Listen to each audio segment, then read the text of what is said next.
اللہ کے سوا کسی اور کی اطاعت جس سے اللہ کی معصیت لازم آتی ہو، شرک۔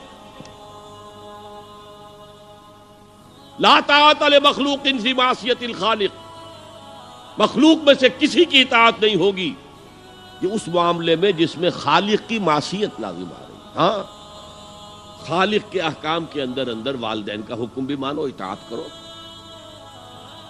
اساتذہ کا حکم مانو، کسی اور کو اپنا لیڈر مانا ہے اس کا حکم مانو، لیکن ناٹ بیونڈ وہ جو سرکل ہے کتاب و سنت کا، اس سے باہر نہیں۔ لا طاعت لمخلوق فی معصیت الخالق، یہ آپ الجبرے کے فارمولے کے طور پر اپنے سامنے رکھیے۔ اب اسے اپلائی کیجئے، جیسے فارمولوں کے ذریعے سے پھر بڑے بڑے وہ سم جو ہے وہ حل کیے جاتے تھے سوالات۔ صبح کا وقت ہے، آنکھ بھی کھلی ہے، کوئی اذان کی آواز بھی کان میں آئی ہے،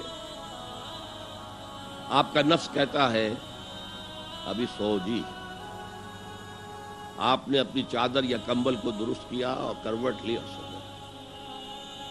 یہ کیا ہے؟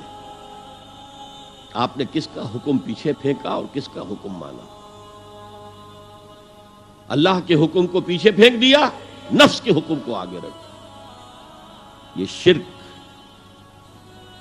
اس شرک کو جاننے والے بہت کم ہیں۔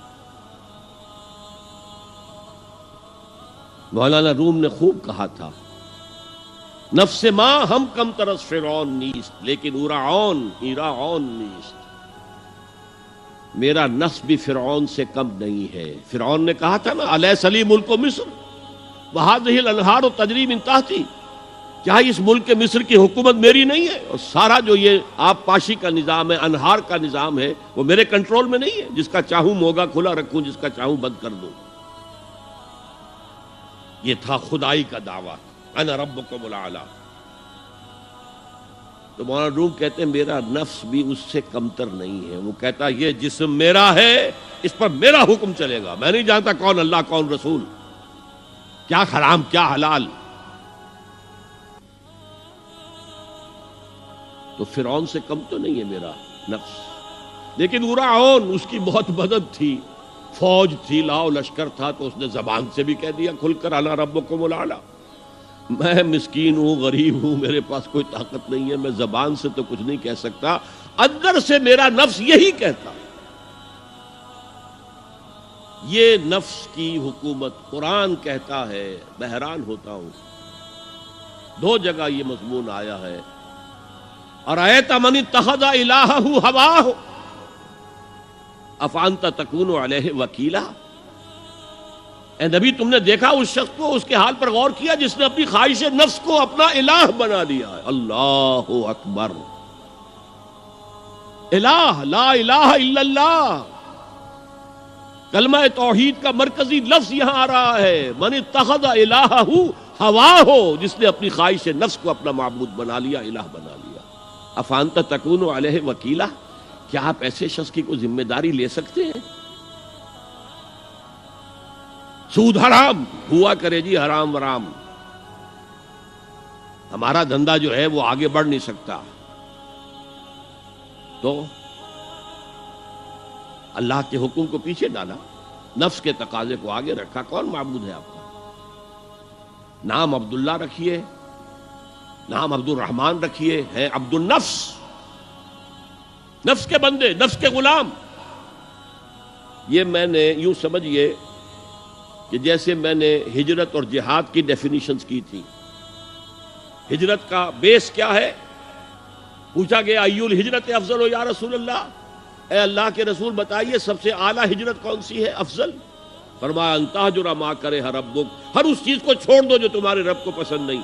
آج رات ہی سے آپ ہجرت شروع کر سکتے ہیں۔ جائزہ لیجئے کیا کیا چیزیں میری زندگی میں خلاف شریعت ہے، تو اللہ کو ناپسند ہے، فیصلہ کیجئے کہ آج کے بعد نہیں ہوگی، ہجرت شروع ہو گئی، افضل الہجرہ، سب سے افضل ہجرت شروع ہو گئی۔ لیکن ٹاپ پر لے جائیے تو یہ ہجرت جب اللہ کے دین کو قائم کرنے کی جدوجہد اس مرحلے پر آ جائے کہ اب باطل کے ساتھ ٹکراؤ ہے اور اب چاہیے کہ ساری قوت ایک مرکز پر جمع ہو جائے، ہجرت فرض کر دی گئی، وہ ہجرت گھر بار چھوڑ کر، اہل و عیال کو چھوڑ کر، اور مکے کے بھیڑیوں کے رحم و کرم پر چھوڑ کر اپنے گھر والوں کو جو لوگ ہجرت کر کے آئے، حکم تھا۔ ہجرت مدینہ فرض تھی، ہجرت حبشہ فرض نہیں تھی، صرف اجازت تھی کہ جن سے سختیاں نہیں جھیلی جا رہی مزید وہ چلے جائیں۔ تو ہجرت کا یہ ابتدائی نقطہ، انتہا یہ جہاد، المجاہد من جاہد نفسہ، جہاد تو یہاں سے شروع ہو گیا، اپنے نفس کے خلاف جہاد کرنا۔ صبح نفس نے کہا ابھی سو جاؤ، آپ نے نفس کی بات کو رد کیا، اپنا کمبل اٹھا کے پھینکا، اٹھے، وضو کیا، نماز کے لیے آپ مسجد چل دیے، آپ نے جہاد کیا نفس کے خلاف۔ یہ افضل الجہاد ہے، اور سب سے چوٹی اوپر یہ ہے کہ جب وہ حق و باطل کی جنگ ہو تو جان ہتھیلی پر رکھ کر میدان میں حاضر ہو جاؤ۔